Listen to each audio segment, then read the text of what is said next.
Você moraria num lugar sem regras? Pois é, para muita gente a internet parece isso aí. Ela pode ser cheia de coisas legais, mas também é cheia de ciladas. Golpes, fake news, gente mal intencionada, um verdadeiro universo de coisas que muitas vezes desconhecemos. E é por isso que a cidadania digital e a educação digital são tão importantes. Mas para começar essa história, o que de fato é a cidadania digital e a educação digital? E por que agora precisamos falar sobre elas? No meu trabalho como pesquisadora na Fundação Joaquim Nabuco, eu tenho contato com muitos professores da educação básica, porque além das pesquisas eu atuo também como professora no mestrado profissional de Sociologia e Rede Nacional, o Profsócio. E sempre que eu trago o tema do uso das tecnologias na escola, eles colocam muitas dificuldades de infraestrutura oferecida pelas escolas públicas no Brasil. E aí, pensando nesse questionamento de por que a gente sabe que é necessário levar o letramento digital, levar a educação digital para o ambiente da escola, principalmente no nível do ensino médio, mas a gente ainda encontra essa barreira da não presença das tecnologias na prática e na infraestrutura das escolas públicas. E aí, voltando um pouquinho, né, a gente pensando hoje em cidadania digital, você não consegue imaginar um trabalho intelectual hoje sendo realizado sem as tecnologias, sem o uso de um computador, sem o uso de um celular, conexão com a internet, uso de softwares, plataformas online. Então, a gente entende que a escola também faz o desenvolvimento de um trabalho intelectual. A gente está preparando os nossos jovens para desenvolver trabalhos intelectuais. E como é que a gente vai conseguir fazer isso sem ter a possibilidade de levar os jovens para um laboratório de informática, em que eles tenham o livre acesso a essas máquinas, que eles desenvolvam seus conhecimentos no uso de softwares, né? E isso vai se acumulando, né, pensando, né, ampliando dessa perspectiva da educação digital para a cidadania digital, e no momento em que você exige do cidadão que ele acesse serviços públicos utilizando plataformas online, que ele faça uma inscrição no Enem, né, que é somente online, que ele solicite uma carteira de identidade, que ele solicite um exame médico do SUS. Tudo isso hoje, né, dentro do governo e o esforço do governo de realizar o governo digital, né, digitalizar e ampliar a oferta desses serviços, nos coloca a necessidade de a população ter acesso e conhecimento para desenvolver a sua cidadania no âmbito do digital.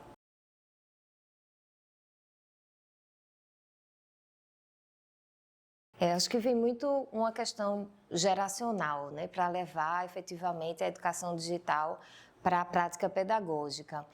Enquanto os professores, na sua formação inicial, não tiveram esse tipo de acesso realmente a práticas pedagógicas baseadas em tecnologias, utilizando a lógica do digital na sua prática docente, eles acreditam que os alunos, por já terem nascido, né, dentro dessa sociedade digitalizada, teriam essa facilidade de manuseio, né, e de utilização dos recursos.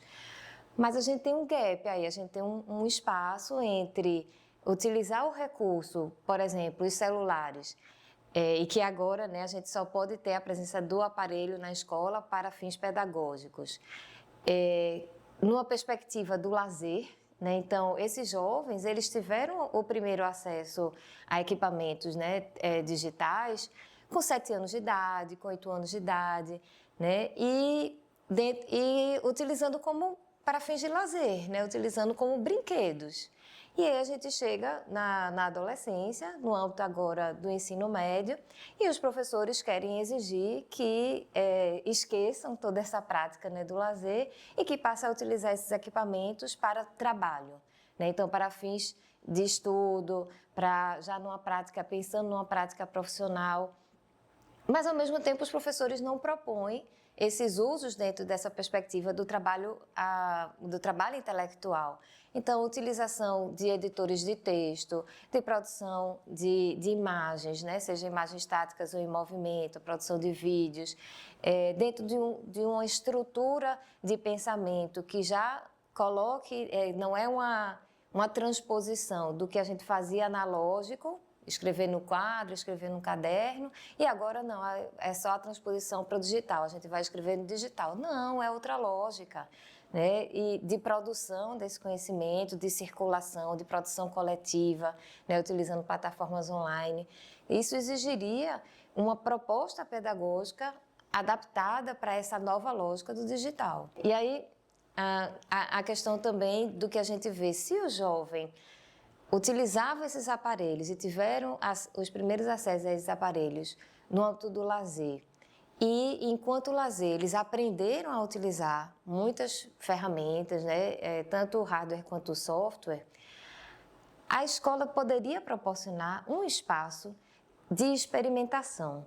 Então, a gente vê hoje que os laboratórios de informática, os equipamentos que estão disponíveis, eles não são disponibilizados para os estudantes para experimentar, para brincar, para se aproximar, né? Ele tem o receio, né? O gestor escolar ele tem o receio de quebrar esses equipamentos, danificar, né? Inutilizar, e isso acaba criando uma barreira entre o estudante e o acesso a essa tecnologia, que ele não teria se esse espaço tivesse um profissional que permitisse a livre circulação dos jovens né, durante horários de intervalo ou durante horários até específicos organizados na nossa matriz curricular, para que eles estivessem dentro desse espaço experimentando. Isso é um pouco o que eu busco desenvolver no Multilab. Né, o Laboratório Multiusuários em Humanidades quer trazer professores, estudantes, estudantes de graduação, de escola básica, de pós-graduação, para experimentar essas tecnologias em práticas pedagógicas de uma forma lúdica, de uma forma relaxada, de uma forma que não crie uma barreira até psicológica com esses equipamentos, né? Mas que dê essa facilidade de inovar e de criar a partir do livre manuseio desses equipamentos.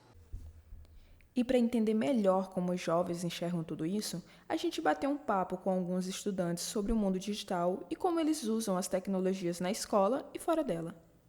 Meu nome é Lucas, eu sou do terceiro A e estudo no AREM Professor Cândido Duarte. Meu nome é Camila, eu sou do terceiro A e eu estudo na escola AREM Professor Cândido Duarte. Eu me chamo Maria Alice e eu sou do terceiro ano A. Meu nome é Victor e eu sou do terceiro ano A. Eu me chamo Ana Luísa e eu curso o terceiro ano do ensino médio.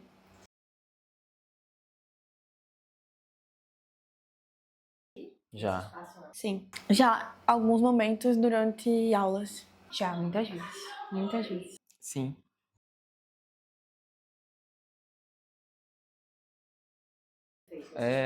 Realização de trabalhos, pesquisa que os professores passam para uma atividade fora do padrão, né, de livro, essas coisas. A gente vem pesquisar coisa para trabalho, para atividade, para estudar mesmo. Normalmente são atividades simples que envolvem pesquisa em navegador. Então, geralmente os professores eles vêm para cá ou quando a gente tem uma aula mais livre, assim, que eles não têm muito conteúdo para dar, eles direcionam a gente para a sala, ou caso eles precisem que a gente faça alguma pesquisa, mas sem o uso do celular, sabe? E para evitar eles trazem a gente para cá. Para realização de pesquisas, para algumas reuniões também, e acredito que só.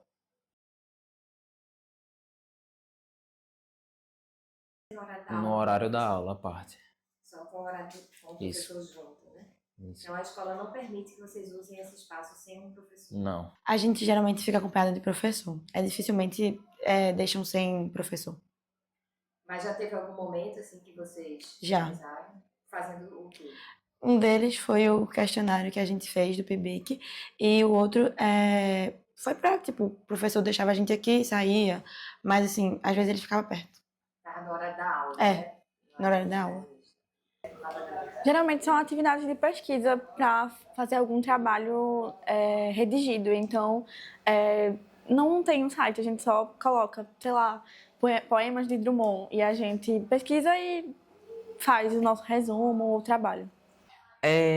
Reuniões para, por exemplo, a gente tem algum trabalho em grupo, a gente se reúne aqui para discutir sobre o trabalho e já aproveita para fazer as pesquisas também. Então, nesse momento da reunião, você precisava ter um professor com você aqui dentro do laboratório? Sim, precisamos de um para autorizar e assinar que estamos usando o laboratório. Ah, certo. Então, o teu grupo pode solicitar, usar, mesmo que o professor não esteja aqui? Mas ele tem que ficar supervisionando, tempos em tempos tem que vir aqui e olhar a gente. E aí vocês, então, nesse momento, estariam usando os computadores sozinhos, né? Sim.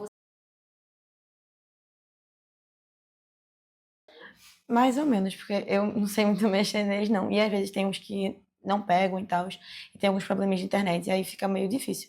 Mas de resto é tranquilo. Você tem computador em casa? Aham, E o computador da sua casa você já sabe manejar melhor? sei. Que aí você usa principalmente o quê? Eu uso o Google e tal para estudar, o Word também para fazer textinho, assim, sabe, para resumo, essas coisas. E você aprendeu a usar. E aí o trabalho vocês usam o caderno, escrevendo à mão, para poder entregar ao professor, ou vocês usam um editor de texto no computador? Não, a gente não usa editor de texto.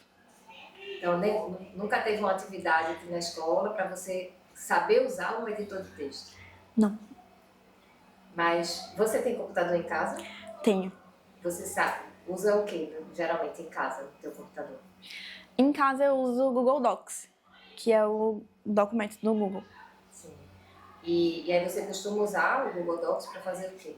Tudo, eu uso tudo. Tipo, eu faço dieta, boto receita, boto tudo lá, porque eu gosto muito de gerar documentos PDF. Nunca foi ensinado aqui na escola, na verdade. A gente nunca teve uma aula relacionada a isso em específico. Mas alguns alunos específicos têm uma desenvoltura maior e a gente vai se ajudando, sabe? Quando a gente chega aqui.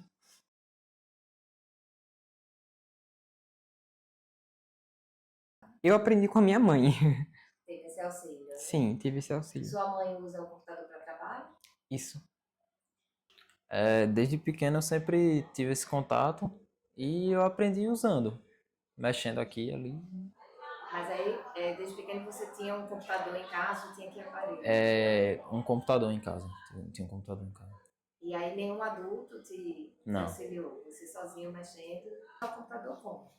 Usando mesmo, tipo, na hora de fazer assim, você vai aprendendo as coisas, descobrindo. Mas no primeiro contato, você tem ideia assim, de quantos anos você tinha? Não, acho que não. Não lembra assim? Não, mas eu adulto? era nova, eu acho que eu era bem criancinha. Lembra de algum adulto lhe ajudando? Alguém, assim, Eu lembro, não, tipo, não necessariamente perto de mim, mas eu lembro que, tipo, se eu perguntasse, minha mãe tava lá pra ajudar e tal. Sua mãe usa o computador para trabalho? Ela usava mais, mas agora ela não usa tanto. Você tem computador em casa? Tenho. E aí, mas em casa você aprendeu, então, como a usar esse computador? Assim, na minha escola antiga, a gente tinha aulas direcionadas a isso. Então, eu fui aprendendo ali o básico do básico do básico, mas eu acabei esquecendo. Não sou muito boa, não. Então, eu aprendi no PIBIC. Ah, você começou a usar? Sim, foi com o programa de iniciação com o ensino médio que eu comecei a aprender a usar editor de texto. Certo. Então, antes disso, nenhuma atividade escolar tinha solicitado? Não.